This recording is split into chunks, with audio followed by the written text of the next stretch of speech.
오늘 특별 새벽 기도의 네 번째 시간입니다. 요나의 기도를 함께 살펴보고 은혜를 나누겠습니다. 아마도 사람들이 가장 피하고 싶고 또 가까이 하고 싶지 않은 단어가 있다면 고난이라는 단어일 것입니다. 그럼에도 불구하고 우리의 기도의 제목을 보면 사실 고난과 관련되어 있다 하는 것이죠. 현재의 고난 또는 고통의 문제들을 없애달라고 기도하고 또는 고난을 당하지 않게 해달라고 우리는 기도하고 있습니다. 때마치 밀려오는 파도처럼 고난은 하나를 넘으면 또 다른 고난이 앞에 있고 또 고난이 지나가면 또 다른 고난이 우리를 찾아오는 것을 보게 됩니다. 제가 요즘에 이 지역의 목사님들하고 2주에 한 번씩 아침에 독서 모임을 합니다. 지난번에 팀 켈러 목사님의 고통에 답하다라는 책을 함께 읽었는데요. 미국 뉴욕의 맨하탄에서 6,000명 넘는 목회를 하시고 지금 은퇴하셨지만 유명한 리디머 교회라고 팀 켈러 목사님이 계신데 그분이 쓴 책입니다. 거기에 보면 고난에 대한 많은 그런 말씀들, 이야기들이 나오는데 특별히 이 고난은 기독교 신앙의 핵심이다 이야기를 하면서 분명히 고난에는 목적이 있다는 거예요. 특별히 우리 그리스도인들에게는. 또한 우리가 그 고난과 동행해야 된다라는 말을 합니다. 혼자 고난을 가는 것은 아니고 주님과 함께 고난을 동행해야 된다. 마치 우리가 지금 코로나 때문에 어려움이 많지만 여러분 코로나가 종식이 될까요? 종식이라는 말은 사실 전쟁 용어인데 마치 우리가 겨울이 되면 늘 독감 때문에 예방주사를 맞고 또 독감이 있는 것처럼 전문가들은 다 하는 말이 그 말입니다. 이제 결국은 코로나와 함께 가야 된다는 거예요. 대신 우리가 한 2m 정도 거리를 두고 우리가 조심하고 예방하고 이렇게 해서 동행해야지 그 바이러스라는 것이 완전히 없어질 수는 없다는 거예요. 그 말도 일리가 있죠. 근데 마치 고난이 그렇다는 겁니다. 우리는 고난이 없기를 원하지만 늘 고난은 우리의 삶의 주변에 있어요. 과연 성경에서는 그런 고난을 뭐라고 말하는가? 시편 119편 71절에 보면 고난당하는 것이 내게 유익이다 이렇게 말했습니다. 이로 말미암아 내가 주의 율례들을 배우게 되었나이다. 로마서 5장 3절 4절에 보면 다만 이뿐 아니라 우리가 환난 중에서도 즐거워하나니 환난은 인내를 인내는 연단을 연단은 소망을 이루는 줄 알미니라. 야고보서 1장 2절에는 형제들아 내가 여러 가지 시험을 당하거든 온전히 기쁘게 여기라. 성경에는 끝없이 이 고난에 대한 긍정적인 면을 말합니다. 우리는 고난이 없기를 원하고 고난을 피하기를 원하고 고난 때문에 너무 힘든데 성경은 이 고난을 긍정으로 말한다는 거예요. 왜 이렇게 말을 하는가? 그 이유는 고난 때문에 우리가 하나님을 만나기 때문입니다. 여러분 고난을 당한다고 다 하나님을 만나는 것은 아니죠. 때로는 그 고난의 소용돌이 속에서 헤어나오지 못하고 영원히 거기서 매몰되어 버리는 사람도 있습니다. 그러나 고난이 우리에게 유익이 되고 고난을 통해 우리가 하나님을 만나게 되는 방법은 결국 그 고난 가운데 우리가 기도하기 때문이죠. 고난을 당했는데도 기도하지 않고 고난을 당했는데도 여전히 세상의 방법으로 그 문제를 해결하려고 하면 말 그대로 고난은 고난입니다. 근데 그 고난이 유익이 되고 기쁨이 되고 그것이 도리어 복이 되는 방법은 뭐냐? 고난 가운데 우리가 하나님을 만나야 되는데 만나는 방법은 그 고난의 한복판에서 기도하는 거죠. 오늘 그 대표적인 사람이 오늘 본문에 나오는 요나입니다. 요나도 큰 고난을 만났습니다. 그가 만난 고난이 뭡니까? 오늘 나오진 않지만 앞에 보면 오늘 함께 읽은 내용은 요나가 기도하는 내용이죠. 그래서 1절을 보니까 요나가 물고기 뱃속에서 그의 하나님 여호와께 기도하여 이랬어요. 지금 기도하는 쭉 내용입니다. 요나의 기도를 우린 지금 읽은 거죠. 근데 앞에 보면 지금 요나가 있는 곳도 물고기 뱃속이지만 1장 4절에 보면 뭐라 했냐면 여호와께서 큰 바람을 바다 위에 내리심에 바다 가운데 큰 폭풍이 일어나 배가 거의 깨지게 된지라. 지금 그 배에 누가 탔다고요? 요나가 타고 있었죠.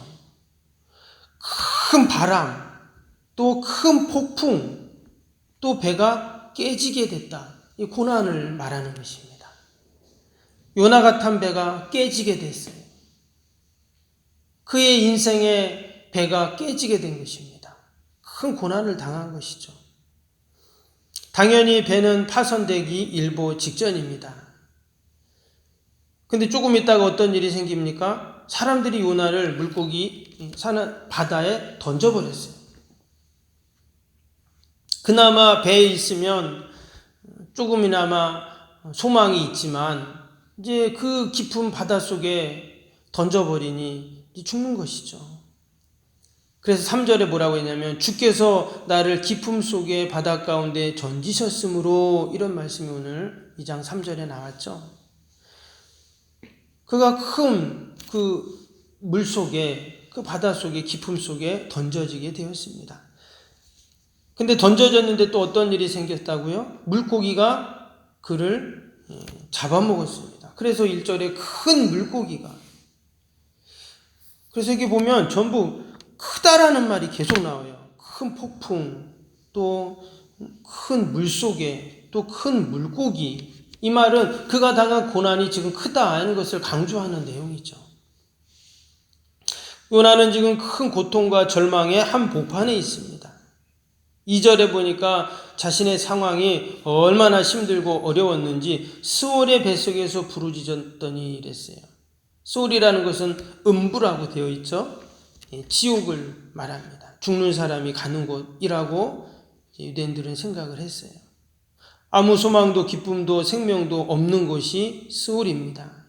그만큼 자신이 지금 힘들다 하는 것을 말한 것이죠.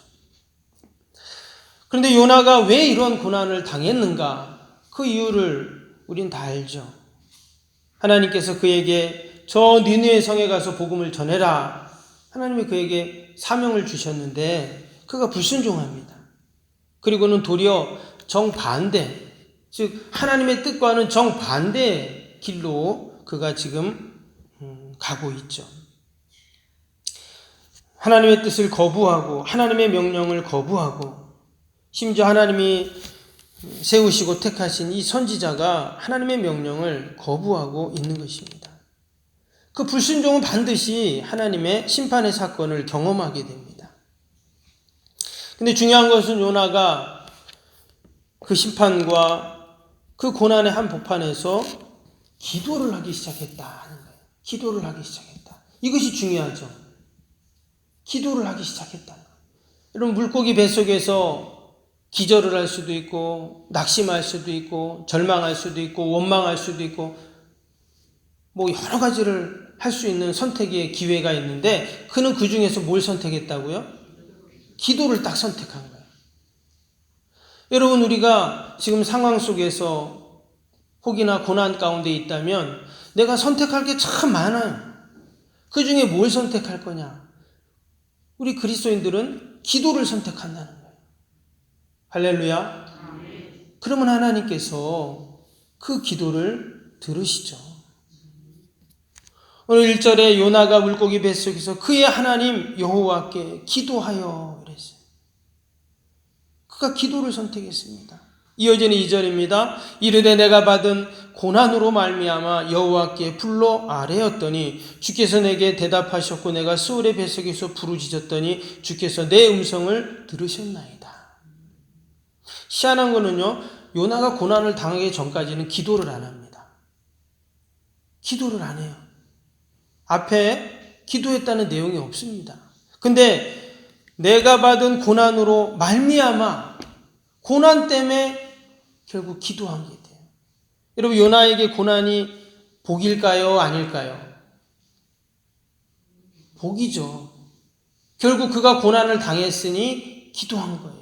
고난을 당하니까 하나님을 찾게 되고, 고난을 당하니까 하나님을 만나게 되고, 고난을 당하니까 하나님의 구원의 역사를 경험한 겁니다. 그가 하나님께 기도하니 하나님께서 그의 음성을 들으셨다. 이렇게 지금 말씀합니다. 하나님께서 내 기도를 들으신다는 거예요. 내가 하나님께 부르짖을 때 하나님이 내 음성을 들으신다는 거예요.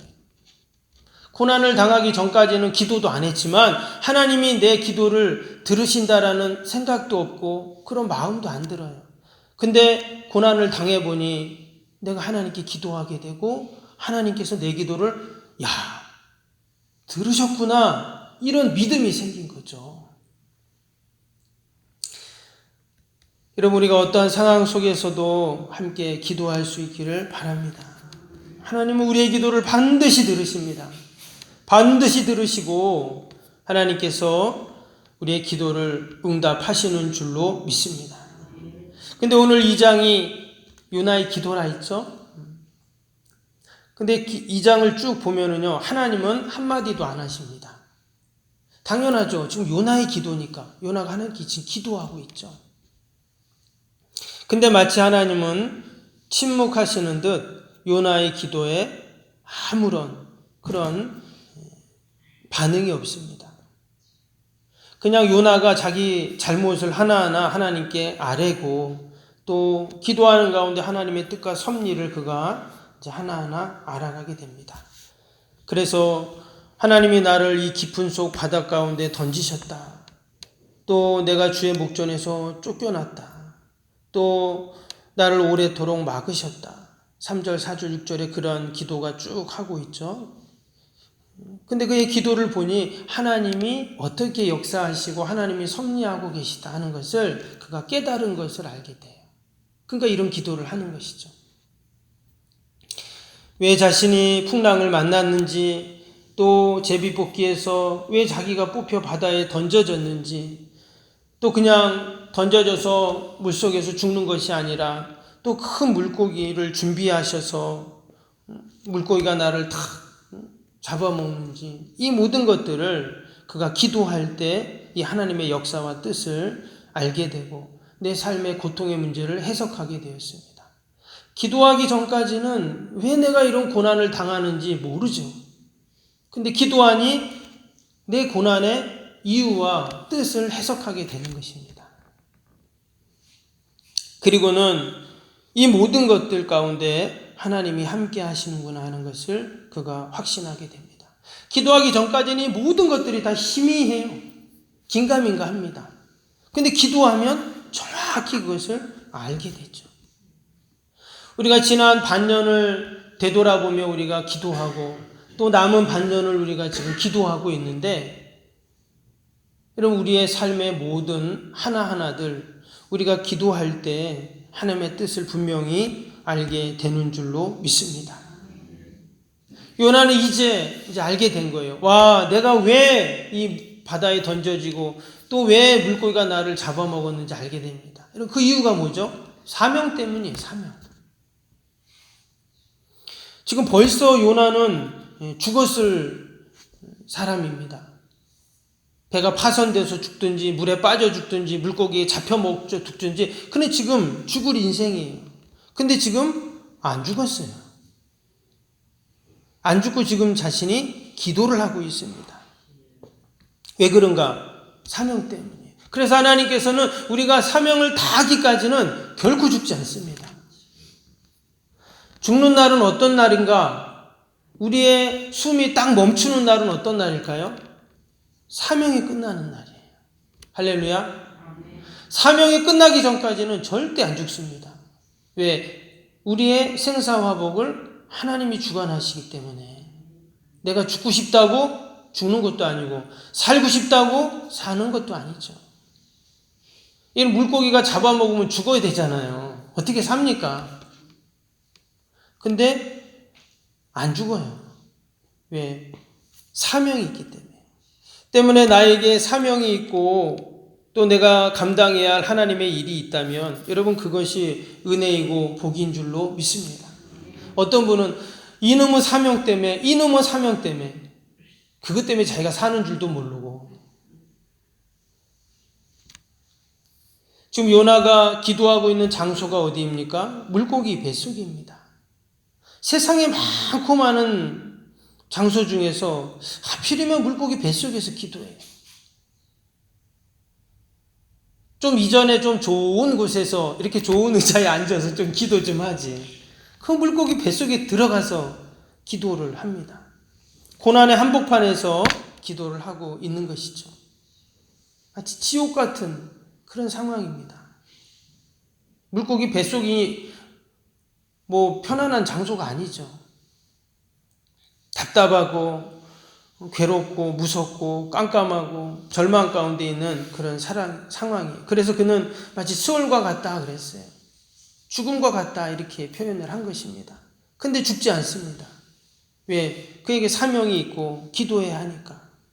그래서 7절에 보니까 뭐라고 했습니까? 내 영혼이 내 속에서 피곤할 때 내가 여호와를 생각하였더니 내 기도가 주께 이르러 싸우며 주의 성전에 미쳤나이다.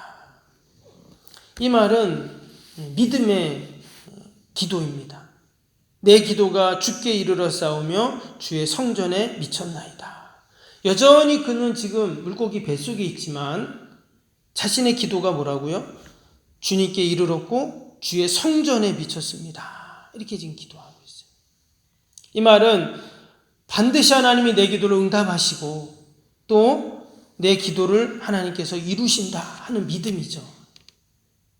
우리가 지금 이곳에서 기도하지만 여러분 하나님께서는 저곳에서 응답하실 줄로 믿습니다. 물고기 뱃속에서 기도하지만 이미 주의 성전에 그 기도가 다 상달이 되어서 하나님의 놀라운 구원의 역사를 이루고 계시다 하는 것입니다. 마지막 9절은 어떻게 기도합니까? 나는 감사하는 목소리로 주께 제사를 드리며 나의 소원을 주께 갚겠나이다. 구원은 여호와께 속하였나이다 아니라. 그가 마지막에 감사하며 기도하고 있어요. 감사할 상황이 아니죠. 여전히 그가 물고기 뱃속에 있습니다. 물고기 뱃속에 나와가지고 자유롭게 다니는 게 아니에요. 물고기 뱃속에 있어요. 그런데도 감사하는 목소리로 주께 제사를 드리며, 뭐 그곳에서 제사를 드렸다는 말은 아니지만 그는 그러한 마음과 믿음으로 지금 기도하고 있고 감사하고 있고 하나님께 예배를 드리고 있는 거예요. 그랬더니 어떤 일이 일어납니까? 10절을 봅니다. 여호와께서 그 물고기에게 말씀하심에 요나를 육지에 토하니라. 살아난 거예요. 하나님의 놀라운 구원의 기적의 역사를 베풀어 주셨습니다. 그러면 요나를 그 물고기가 토해냈는데 어디다 토해냈을까요? 여기 말씀해 보니까 육지에 토하니라 그랬어요. 그 육지는 어디냐면 니느웨 앞입니다. 만약에 물고기가 막 하고는 그냥 바다에 토했으면 죽는 거예요. 근데 그를 육지에 토하고 그를 니느웨 앞바다에다가 토해낸 거예요. 왜? 사명을 감당하게 하려고. 이것이 하나님의 구원의 역사이고 또 하나님의 은혜의 역사인 줄로 믿습니다. 요나는 구원받은 것으로 끝나지 않고 니느웨 사람들에게 가서 하나님의 말씀을 전합니다. 요나가 기도하니 요나 한 사람만 살아난 것이 아니라 니느웨에 수십만 명이 살아나게 됩니다. 오늘도 저와 여러분은 혹이나 고난의 자리, 수월의 뱃속 같은 그러한 어려움에 있을 수 있습니다. 그러나 우리가 기도할 때 그 자리가 구원의 자리가 되고 하나님의 구원이 시작되는 곳이 될 줄로 믿습니다.